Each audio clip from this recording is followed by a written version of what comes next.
Assalamualaikum warahmatullahi wabarakatuh. Perkenalkan, nama saya Wulanaro, kelas PIAWUD semester 2B, NIM 2012044. Video ini saya buat untuk memenuhi tugas mata kuliah ujian akhir semester Psikologi Perkembangan.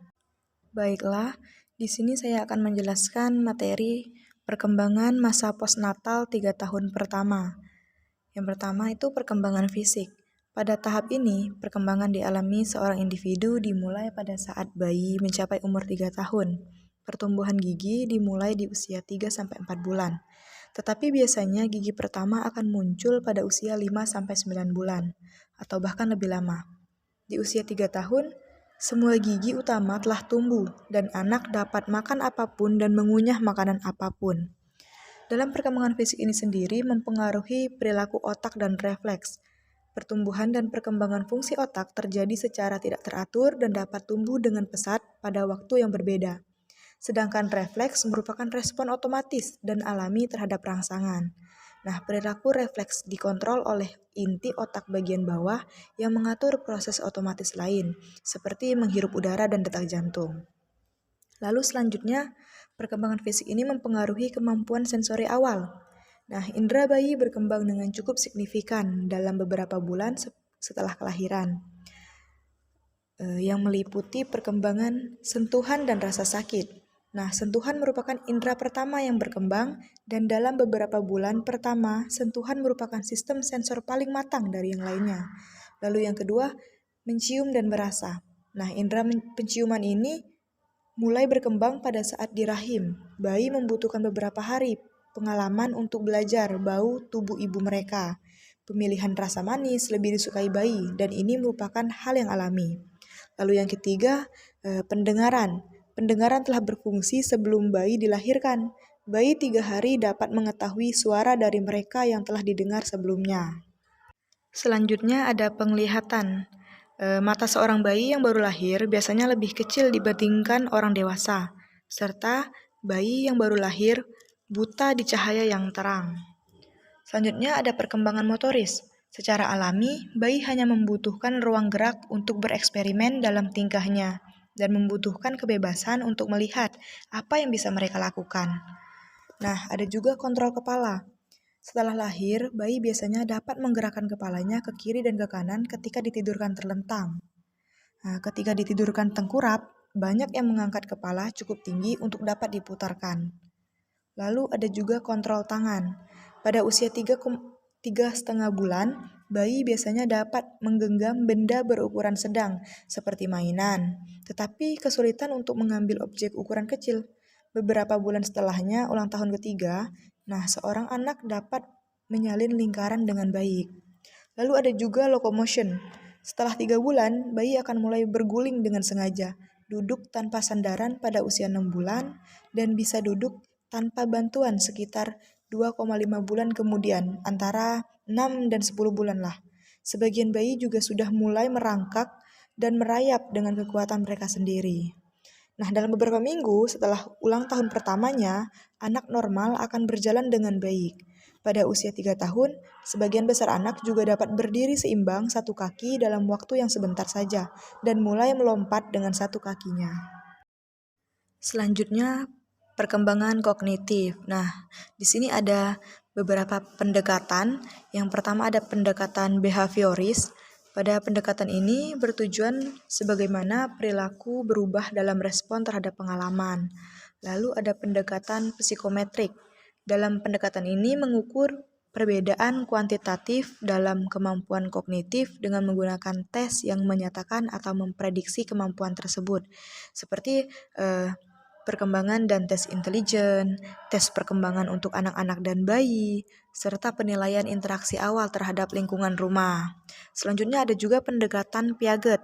Pada pendekatan ini, melihat adanya perubahan tingkatan di dalam kualitas suatu kognitif yang berfungsi, seperti pada tahapan sensomotorik. Nah, pada tahapan sensori motorik ini, bayi yang berusia 2 tahun biasanya sudah belajar mengenai dunia mereka melalui aktivitas sensor dan motorik yang sudah berkembang. Selanjutnya ada juga pendekatan kontemporal.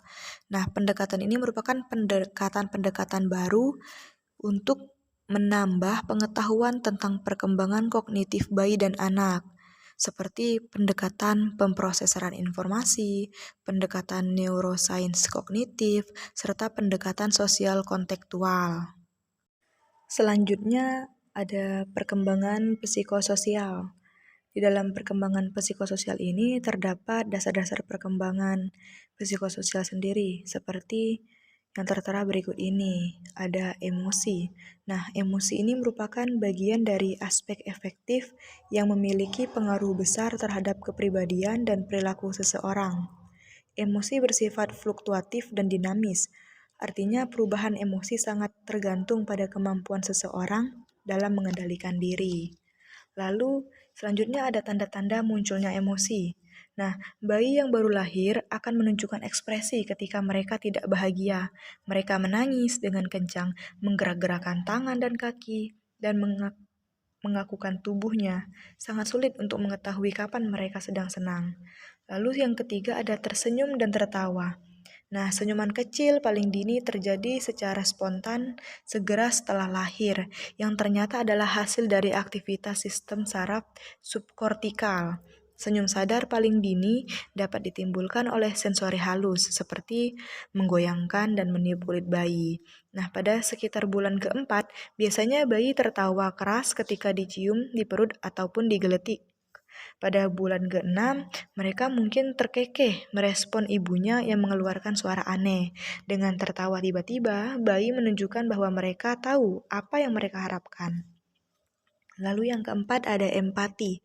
Di sini empati adalah kemampuan untuk menempatkan diri sendiri di posisi orang lain dan merasakan yang dirasakan orang tersebut atau diharapkan merasakan dalam situasi tertentu, seperti perasaan bersalah. Empati berkembang seiring dengan berjalannya usia. Lalu selanjutnya ada temperamen. Temperamen ini dideskripsikan sebagaimana seseorang bertingkah laku. Secara luas, mereka menganggap bahwa temperamen berkaitan dengan bagaimana mereka mengatur fungsi mental, emosional, dan perilaku mereka sendiri. Selanjutnya, saya akan menjelaskan materi tentang perkembangan masa kanak-kanak awal. Di sini juga akan membahas tentang perkembangan fisik, di mana perkembangan fisik pada awal masa kanak-kanak dibagi menjadi beberapa aspek. Nah, ada tinggi badan, berat, perbandingan tubuh, postur tubuh, tulang dan otot, lemak, serta gigi. Pada tinggi badan, biasanya pada setiap tahun anak-anak rata-rata memiliki tinggi badan 3 inci. Sedangkan pada usia 6 tahun, anak rata-rata memiliki tinggi badan 46,6 inci. Nah, untuk berat, biasanya pertambahan berat badan setiap tahunnya rata-rata 3-5 pon. Sedangkan pada usia 6 tahun, berat anak harus kurang lebih 7 kali berat pada waktu lahir. Dan untuk perbandingan tubuh, nah wajah biasanya tetap kecil, tetapi dagu tampak lebih jelas dan leher lebih memanjang. Sedangkan untuk postur tubuh, perbedaan dalam postur tubuh ini untuk pertama kali tampak jelas dalam awal kanak-kanak. Selanjutnya tulang dan otot. Biasanya tingkat pengerasan otot bervariasi pada bagian-bagian tubuh mengikuti hukum perkembangan arah. Lalu ada juga lemak. Nah, anak-anak cenderung bertumbuh endomotorik yang lebih banyak jaringan lemaknya daripada jaringan otot. Sedangkan untuk gigi, bila masa awal kanak-kanak berakhir, pada umumnya bayi memiliki 1 atau 2 gigi tetap di depan dan beberapa celah di mana gigi tetap akan muncul. Selain itu, ternyata perkembangan fisik ini mempengaruhi jumlah tidur yang dibutuhkan sehari-hari berbeda, bergantung pada berbagai faktor tertentu, seperti banyaknya latihan di siang hari dan macam kegiatan yang dilakukan anak. Nah, anak-anak usia 3 tahun tidur sekitar 12 jam sehari. Selain itu, pada masa kanak-kanak ini tersendiri, anak-anak sedang mengulang-ulang suatu aktivitas sampai mereka terampil melakukannya. Lalu anak-anak juga bersifat pemberani, sehingga tidak terhambat oleh rasa takut. Selain itu, anak juga mudah dan cepat belajar karena tubuh mereka masih sangat lentur dan terampil, yang dimiliki baru sedikit sehingga keterampilan yang baru dikuasai tidak mengganggu keterampilan yang sudah ada. Selanjutnya, perkembangan kognitif. Jean Piaget ini menanamkan masa kanak-kanak awal dari sekitar usia 2-7 tahun sebagai tahap preoperasional karena anak-anak belum siap untuk terlibat dalam operasi atau manipulasi mental yang mensyaratkan pemikiran logis. Nah, merujuk pada Piaget sendiri, batasan pemikiran proporsional ini dibagi menjadi 7. Yang pertama ada sentrasi. Di sini anak fokus pada satu aspek dari situasi yang lain. Lalu ada juga ketidakmampuan untuk irreversibility. Nah, di sini anak gagal memahami bahwa beberapa operasi tidak dapat dibalik. Lalu fokus kepada situasi bukan kepada transformasi. Dan selanjutnya ada penalaran transduktif. Nah, di sini anak tidak menggunakan penalaran deduktif. Mereka malah melompat dari satu penalaran ke yang lain dan mencari sebab ketika mereka tidak menemukannya. Lalu ada juga egosentrisme. Di sini anak berasumsi bahwa orang lain berpikir, menerima, dan merasa sebagaimana yang mereka lakukan. Selanjutnya ada animisme.